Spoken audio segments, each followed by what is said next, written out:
चुड़ैल की दुख भरी कहानी। आ गया मेरे आंखों में भी पानी। रमेसर बाबू अपने कार्यालय में अपनी सीट पर बैठकर फाइलों को उलट पलट रहे थे। उनका कार्यालय ग्रामीण क्षेत्र में था, जहां जाने के लिए कच्ची सड़कों से होकर जाना पड़ता था। अरे इतना ही नहीं, कार्यालय के आसपास में जंगली पौधों की अधिकता थी। कहीं कहीं तो ये जंगली पौधे इतने सघन थे कि एक घने जंगल के रूप में दिखते थे। कार्यालय के मुख्य दरवाजे को छोड़ दें तो बाकी हिस्से पूरी तरह से घास फूस आदि से ढके लगते थे। कार्यालय के कमरों की खिड़कियों आदि पर लंबे लंबे घास फूसों का साम्राज्य था। दिन में भी कार्यालय में एक हल्का अंधकार पसरा रहता था, जिससे ऐसा लगता था कि यह कार्यालय हरी भरी वादियों में शांत मन से बैठा हुआ किसी गहरे चिंतन में डूबा हुआ हो। क्योंकि इस कार्यालय में कुल कर्मचारियों की संख्या मात्र 5 ही थी, जिसमें से एक रामखेलावन थे, जो चपरासी के रूप में यहाँ अपनी सेवा दे रहे थे। रामखेलावन ही वह व्यक्ति थे जिनके कार्य व्यवहार से यह शांत कार्यालय कभी कभी मुखर हो उठता था और कर्मचारियों की हंसी ठिठोली से जाग उठता था।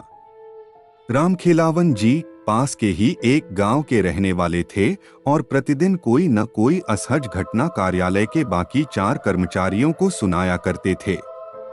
वे विशेषकर जब भी कार्यालय में प्रवेश करते तो सबसे पहले रमेसर बाबू के कमरे में जाते और राम राम कहने के साथ ही शुरू हो जाते कि बाबू कल तो गांव में गजब हो गया था। रमदैया को जंगल में चुड़ैल ने पकड़ लिया था तो मनोहर का सामना एक भयानक भूत से हो गया था।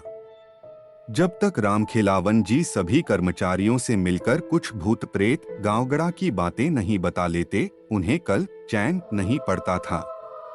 कोई कर्मचारी रामखेलावन की बातों को सहजता से सुनता तो कोई केवल हाहू करके उस ओर कान नहीं देता और उन्हें स्टोव जलाकर चाय बनाने के लिए कह देता या पानी की ही मांग करके उनसे बचने की कोशिश करता। पर रामखेलावन की बातों को रमेसर बाबू बहुत ही सजगता से सुनते और पूरा ध्यान देते हुए बीच बीच में हाहू करने के साथ कुछ सवाल भी पूछते। एक दिन की बात है, रामखेलावन जी कार्यालय थोड़ा जल्दी ही पहुंच गए और सीधे रमेसर बाबू के कमरे में घुस गए। पर उस समय रमेसर बाबू अपनी कुर्सी पर नहीं थे, शायद वे अभी कार्यालय पहुंचे ही नहीं थे। रामखेलावन थोड़ा डरे में लग रहे थे और बार बार अपने माथे पर आ रहे पसीने को गमछे से पोंछ रहे थे। वे ज्यों ही कमरे से बाहर निकले त्यों ही कार्यालय के प्रांगण में उन्होंने रमेसर बाबू को अपनी साइकिल को खड़े करते हुए देखा। वे दौड़कर रमेसर बाबू के पास पहुंच गए और बिना जयरमी किए ही हकलाकर घबराकर बोले, बाबू बाबू, कल रात को तो गजब हो गया, मेरा पूरा परिवार आफत में आ गया है। समझ में नहीं आ रहा है कि क्या करूं। रमेसर बाबू ने उन्हें अपने कमरे की ओर चलने का इशारा करते हुए आगे आगे तेज कदमों से अपने कार्यालय कक्ष में प्रवेश किए। फिर एक कुर्सी पर रामखेलावन जी को बैठने का इशारा करते हुए अपने झोले को वहीं मेज पर रखकर एक गिलास में पानी लेकर कक्ष के बाहर आकर हाथ धोए। उसके बाद कमरे में लगे हनुमान जी की फोटो को अगरबत्ती दिखाने के बाद अपनी कुर्सी पर बैठते हुए रामखेलावन जी से बोले, रामखेलावन जी, अब अपनी बात पूरी विस्तार से बताइए। उनकी अनुमति मिलते ही रामखेलावन जी कहना शुरू किए, बाबू, कल मैं जब शाम को घर पर पहुंचा तो पता चला कि मेरी बहू कुछ लकड़ी आदि की व्यवस्था करने जंगल की ओर गई थी और वहीं उसे किसी चुड़ैल ने धर लिया था। वह इधर उधर जंगल में भटक रही थी, तभी कुछ गांव के ही गायत्री के चरवाहों की नजर उस पर पड़ी। वे लोग स्थिति को भांप गए और मेरी बहू को पकड़कर घर पर छोड़ गए। फिर गांव के ही सोखा बाबा ने झाड़ फूंक की, उसके बाद उस चुड़ैल से छुटकारा मिला। पर आज सुबह फिर से उस पर चुड़ैल हावी हो गई है। सुबह से ही सोखा बाबा उसे उतारने में लगे हैं, पर वह छोड़कर जाने का नाम ही नहीं ले रही है। समझ में नहीं आ रहा है कि क्या करूं। रामखेलावन की बातों को सुनकर रमेसर बाबू थोड़े गंभीर हुए और अचानक पता नहीं क्या सूझा कि हंसने लगे। रमेसर बाबू की यह हालत देखकर रामखेलावन जी तो और भी हक्के बक्के हो गए।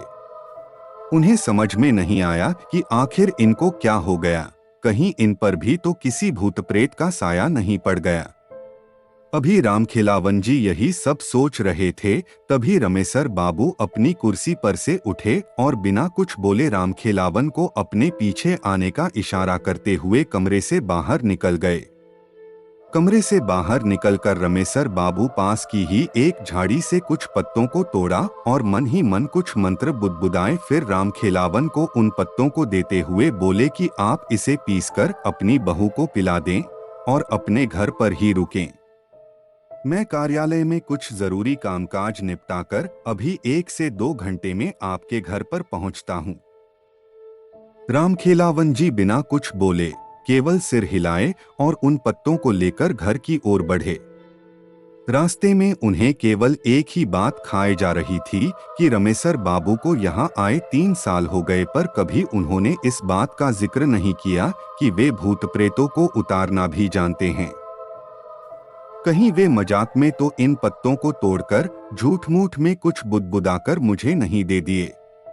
पर रमेसर बाबू ऐसा नहीं कर सकते, वे तो बहुत गंभीर आदमी हैं और हमारी सारी बातों को भी तो बहुत गंभीरता से लेते हैं और समय समय पर हर प्रकार से हमारी मदद भी तो करते रहते हैं। नाना, वे मेरे साथ मजाक नहीं कर सकते। यही सब सोचते सोचते रामखेलावन जी घर पर पहुंच गए। घर के बाहर 10 से 15 गांव घर के ही लोग बैठे नजर आए। एक खटिया पर सोखा बाबा भी बैठकर लोगों से कुछ बातचीत कर रहे थे। रामखेलावन जी को देखते ही सोखा बाबा बोल पड़े, रामखेलावन, यह चुड़ैल तो बहुत ढीठ है। रात को छोड़ तो दी थी पर सुबह फिर से आ गई। 2 से 3 घंटे मैंने कोशिश किया पर छोड़कर जाने का नाम ही नहीं ले रही है। अभी भी आंगन में नाच कूद रही है। मेरे मंत्रों का अब तो उस पर कुछ असर भी नहीं हो रहा है, यहाँ तक कि मेरा भी मजाक उड़ा दी। इतना सब होने के बाद मैं उसे छोड़कर बाहर आकर बैठ गया हूँ। मैं अब कुछ नहीं कर सकता। मेरा जितना पावर था वह सब अजमा लिया। रामखेलावन जी सोखा बाबा के ही बगल में बैठते हुए अपनी लड़की को आवाज लगाए। उनकी लड़की घर में से दौड़ते हुए बाहर निकली। फिर रामखेलावन जी ने उन पत्तों को उसे देते हुए कहा कि अभी इसे पीसकर बहू को पिला दो। अगर नानुकर करती है तो जबरदस्ती पिला। इसके बाद रामखेलावन की लड़की उन पत्तों को लेकर घर में गई तथा उन पत्तों को पीसकर अपनी भाभी को पिलाई। अरे यह क्या! एक घूंट अंदर जाते ही रामखेलावन जी की बहू तो काफी शांत हो गई और वहीं आंगन में ही एक तराई पर बैठ गई। अब उसके व्यवहार में काफी अंतर आ गया था। उसका कूदना नाचना बंद हो गया। रामखेलावन जी की लड़की दौड़ते हुए घर में बाहर निकली और रामखेलावन जी की ओर देखकर बोली, बाबू बाबू। भौजी को अब आराम हो गया है, वे आंगन में ही अब शांति से बैठ गई हैं। बाहर जितने लोग बैठे थे वे सब हतप्रभ हो गए। आखिर जो चुड़ैल इतने बड़े सोखा से बस में नहीं आई, वह 2-4 पत्तों को पिलाने से कैसे बस में आ सकती है? आखिर वे कैसे पत्ते थे? क्या किसी धर्मस्थान से लाए गए थे या किसी बहुत बड़े पंडित ओझा सोखा आदि ने दिए थे? वहां बैठे लोगों में से एक ने रामखेलावन जी की ओर देखा पर कुछ बोले। इससे पहले ही रामखेलावन जी ने उन पत्तों के बारे में बता दिया। सभी लोग बिन देखे उस रमेसर बाबू के प्रति नतमस्तक हो गए। सोखा बाबा ने कहा कि वास्तव में आपके रमेसर बाबू तो बहुत पहुंचे निकले। जिस चुड़ैल को बस में करने के लिए मैंने सारे के सारे हथकंडे अपना लिए, उसे उनके मंत्रित 2-4 पत्तों ने बस में कर लिया। फिर तो रामखेलावन जी थोड़ा तन कर बैठ गए और लगे रमेसर बाबू का गुणगान करने। अभी वे लोग आपस में बात कर ही रहे थे, तभी रमेसर बाबू की साइकिल वहां रुकी। रमेसर बाबू को देखते ही रामखेलावन जी दौड़कर रमेसर बाबू के हाथ से साइकिल लेकर खुद ही खड़ी करते हुए बोले, रमेसर बाबू, आपके पत्तों ने तो कमाल कर दिया। अब बहू काफी अच्छी है और शांति से आंगन में बैठी है। रमेसर बाबू के इतना कहते ही वहां बैठे सभी लोग खड़े हो गए और रमेसर बाबू की जयरमी करने लगे। रमेसर बाबू सबका अभिवादन स्वीकार करते हुए उन लोगों के बीच ही एक खाट पर बैठ गए। फिर रमेसर बाबू ने रामखेलावन जी की बहू को घर में बाहर बुलवाया। वह काफी शांत थी, पर रमेसर बाबू को लगा कि अभी भी वह चुड़ैल यहीं है और पत्ते का असर खत्म होते ही फिर से इसे जकड़ लेगी। रमेसर बाबू ने रामखेलावन जी की बहू को अपने पास बैठने का इशारा करते हुए कुछ मंत्र बुदबुदाने लगे। अरे यह क्या? रामखेलावन जी की बहू घबराकर बोल उठी, मुझे छोड़ दीजिए, मैं जा रही हूँ, मैं अब कभी भी इसे नहीं पकड़ूंगी। मुझे जाने दीजिए, मुझे जाने दीजिए, मैं जल रही हूँ, मुझे छोड़ दीजिए। उस चुड़ैल को इस तरह गिड़गिड़ाते हुए देखकर रामखेलावन जी की काफी हिम्मत बढ़ गई। वे बोल पड़े, रमेसर बाबू, इसे छोड़िएगा मत, इसे जलाकर भस्म कर दीजिए। पर वह चुड़ैल रामखेलावन जी की ओर ध्यान न देते हुए रमेसर बाबू की ओर दयनीय स्थिति में देखते हुए अपने प्राणों की भीख मांगती रही। रमेसर बाबू काफी गंभीर लग रहे थे। वे रामखेलावन जी की बहू की ओर गुस्से से देखते हुए बोले कि तुम कौन हो और इसे क्यों पकड़ी? इस पर वह चुड़ैल गिड़गिड़ाते हुए बोली कि मैं पास के ही जंगल में रहती हूँ, मैं बंजारा परिवार से हूँ। एक बार हमारे परिवार ने इसी जंगल के बाहर अपना टेंट लगाया था। शाम के समय मैं लकड़ी लेने जंगल में प्रवेश की। मुझे पता नहीं चला कि कब मैं घने जंगल में पहुंच गई और रास्ता भी भटक गई। तब तक रात भी होने लगी थी। जंगल में पूरा अंधेरा पसरना शुरू हो गया था। मैं थोड़ी डर गई थी, पर हिम्मत नहीं खोई थी। अचानक मेरे दिमाग में एक विचार आया। मैंने सोचा कि रात के इस अंधेरे में अब रास्ता खोजना ठीक नहीं, कहीं किसी जंगली जानवर की शिकार न हो जाऊं। इसलिए मैंने हिम्मत करके वहीं एक मोटे जंगली पेड़ पर चढ़कर बैठ गई। मैंने सोचा कि सुबह होते ही मेरे परिवार के लोग जरूर मुझे खोजने आएंगे और अगर नहीं भी आए तो मैं दिन में अपना रास्ता खोज लूंगी। पर वह रात शायद मेरे जीवन की के लिए ही आई थी। मैं जिस पेड़ पर चढ़कर बैठी थी उसी पर एक प्रेत का डेरा था। आधी रात तक तो सब कुछ एकदम ठीक ठाक था, पर उसके बाद अचानक वह प्रेत कहीं से उस पेड़ पर आ बैठा। उसके आते ही जैसे पूरे जंगल में भयंकर तूफान आ गया हो। अनेकों पेड़ों की डालियां तेज हवा से डरावने रूप से हिलने लगी थीं। मुझे देखते ही वह जोरदार ढंग से अट्टहास किया और मुझे कोई प्रेतनी ही समझकर बोला कि तुम्हें पता नहीं कि यह मेरा निवास है। मैं कुछ जरूरी काम से जंगल से बाहर क्या गया, तूने मेरे बसेरे पर कब्जा कर लिया, मैं तुझे छोड़ूंगा नहीं। इतना कहकर वह मेरे तरफ झपटा।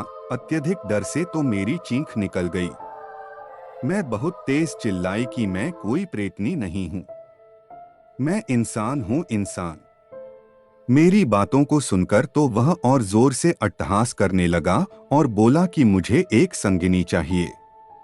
तुझे अगर सही सलामत रहना है तो मुझसे विवाह करना होगा, मरता क्या न करता। मैंने सोचा कि अब इस समय बस एक ही रास्ता है कि इसकी बातों को मान लिया जाए और दिन उगने के बाद यहाँ से खिसक लिया जाएगा। मैंने उसके हाँ में हाँ मिलाते हुए अपनी सहमति दे दी।